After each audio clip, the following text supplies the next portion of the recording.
Hi, my name is Doug, and I'm going to show you my wood processing station that I made for this coming winter to make some firewood. So, a lot of stuff to cover here. I'm gonna try to get it all, but so this is the back. I'm in my backyard right now, and we have this lower deck on the house that we haven't really used for anything. So this year, decided to put it to some good use and have it as a place to store firewood and make new firewood. I'm trying to not use any kind of chainsaw or power electric device or machine or anything this year, just on a matter of principle.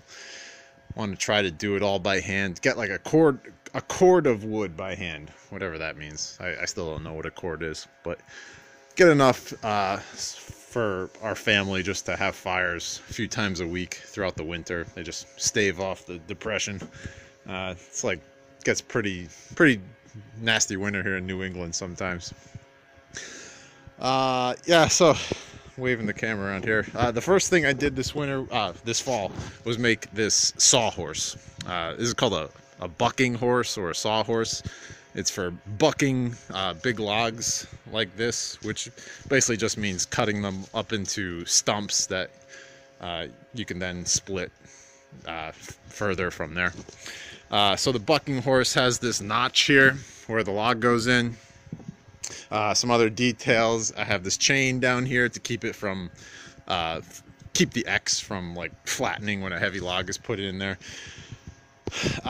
These are all these X's here are 2x4s that were just cut in half, so 4 feet each there. This cross brace here is a 2x12 Douglas fir.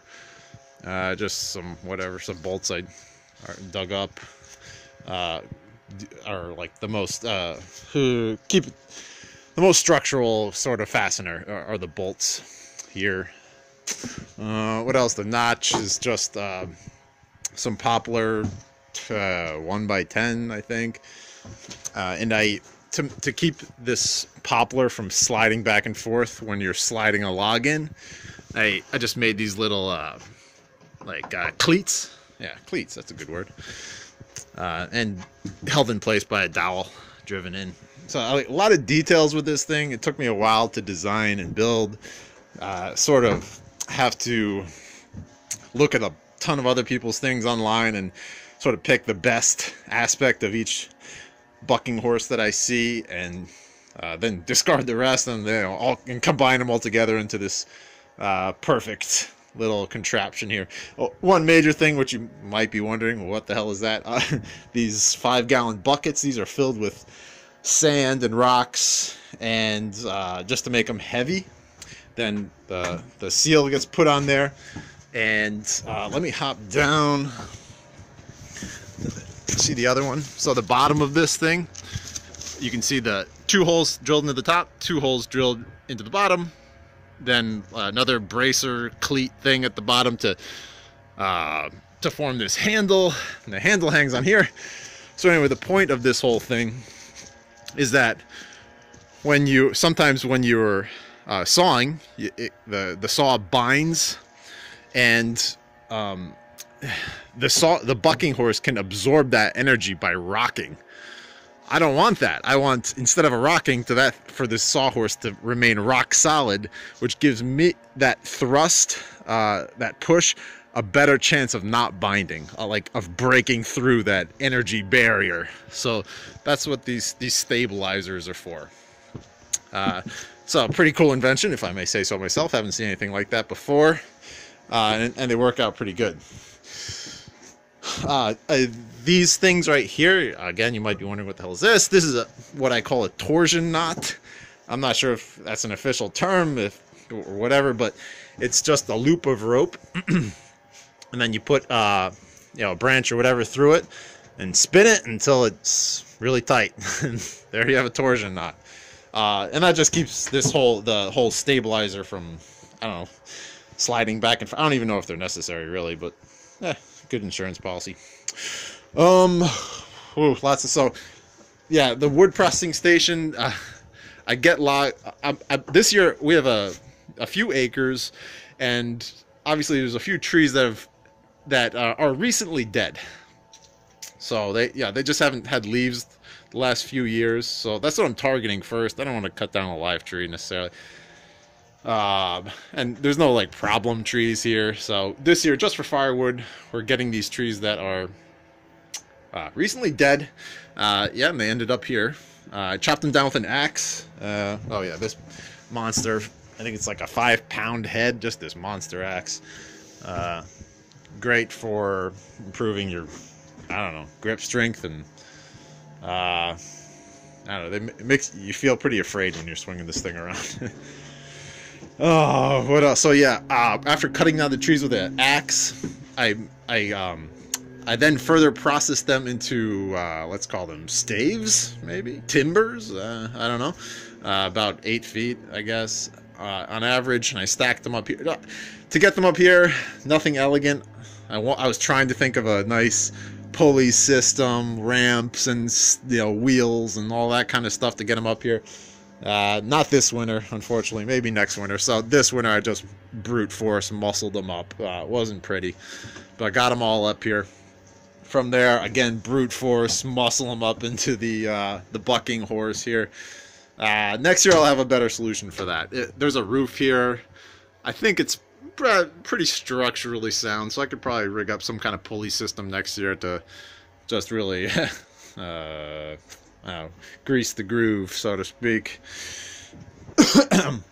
Of course, when you're chopping all those trees, good to collect all this little fire starter stuff here. Kindling, tinder. Well, not tinder, but yeah. This last year I made this wood rack. A nice little wood rack here out of 2x4s. Yeah, you can see some triangulation there, some good structural stability, all that good stuff. I haven't built a roof for this thing yet, so it kind of peeks out under this roof here, so that's why I have this tarp. So a lot of details there. I'm hoping some of this helps you out. I'm not done yet, but hoping I'm not rambling too much. So on to the actual cutting maneuver, the bucking, we call it in the industry. First, really helpful little tip here: make a little string with knots every whatever inches. So measure your fireplace or your wood burning stove. And for me, I'm just trying to, because I'm doing everything manually, I don't necessarily want to be cutting these into small pieces, because then it'll be I want to get a good workout. I want to do this all by hand, the old ways, but I don't want to kill myself either. So I'm optimizing the length of each cut here in a very convenient way. Of course, get the tape measure out if you want to do it like that, but it's nice to have this string here with knots. Put it in your toolbox, you'll have it forever, at least for the current house you're in. Optimized wood cutting length if you're doing everything by hand, especially. So knots every, here I think it's a 1.5 feet, but whatever, it doesn't really matter. And you can just go down the line, marking where the knot is. I don't have to be telling you that. Another torsion knot here. For this monster, it's not really necessary. I'm just putting it in, for the sake of completeness. So, especially for smaller logs, this torsion knot, same principle as what I showed you before.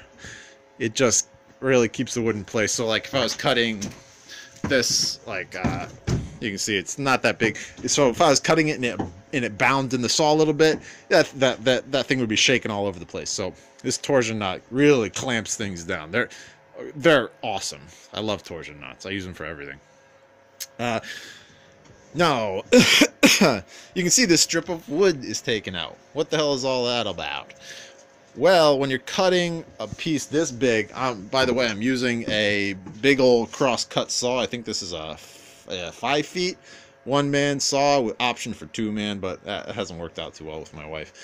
We tried, but there's a lot of technique to using this thing. A lot of transitions between yoga poses. Maybe that sounds strange, but that's how I figured out, at least for me, the most optimal way of doing it. Just like you're doing warrior one and then back. Yeah, I don't even know what the poses are called, but a lot of technique, a lot of learning to use this thing. It's not just go up and go crazy. You're barely using your arms actually if you're using a good technique. It's so fascinating to me. But back to this. Yeah, so this crosscut saw, if you well, any saw really, bark has a lot of grit and sand and all kinds of like nasty stuff. Like as far as our touch is concerned, bark is like the softest part of the tree, right? We can rip it with our bare hands. But as far as like metal is concerned, there's a lot of particulates. Yeah, that's a good word. Particulates in bark that can really dull the teeth of a saw, and b bind the saw a lot more, which is just annoying. A lot of wasted energy if your saw is binding a lot. So we get this other tool. Lots of tools you can see. It's called a bark spud. It's kind of like a slightly curved chisel. And once you get the hang of it, the bark just comes right off like in a nice little strip. I reckon this would be good even if you were using a chainsaw, honestly. Bark is just this. It wants to just grab things and dull things. Oh gosh, so what else? That might actually be it. God, I can't think of anything else. We went over the axe, yeah, so I think that's about it. Thank you for listening. I hope there's some good tips in there for you. Hoping I'm looking good right now in the shade, if you can see my face. So thank you. Bye.